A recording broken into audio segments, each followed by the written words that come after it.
அஸ்ஸலாமு அலைக்கும் வரஹ்மத்துல்லாஹ். பிஸ்மில்லா அல்ஹம்துலில்லாஹ். அன்பார்ந்த அல்லாஹ்வின் நல்லடியார்களே, லுக்மான் அலைஹிஸ்ஸலாம் அவர்கள் அவருடைய மகனுக்கு செய்யக்கூடிய உபதேசத்தை அல்லாஹ் சுப்ஹானஹு வ தஆலா தன்னுடைய திருமறை குர்ஆனில் அழகிய முறையில் பதிவு செய்கின்றார்.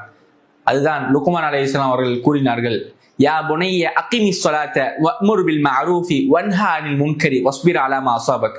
என் அருமை மகனே, நீ தொழுகையை நிலைநாட்டி மக்களை நன்மை பக்கம் அழைத்து தீமையை விட்டு தடுத்து மேலும் உனக்கு ஏற்படக்கூடிய கஷ்டங்களில் நீ பொறுமையுடன் சகித்துக்கொள் என்பதாக லுக்மான் அலைஹிஸ்ஸலாம் அவர்கள் அவருடைய மகனுக்கு நல்ல உபதேசம் செய்யக்கூடியவர்களாக இருந்தார்கள்.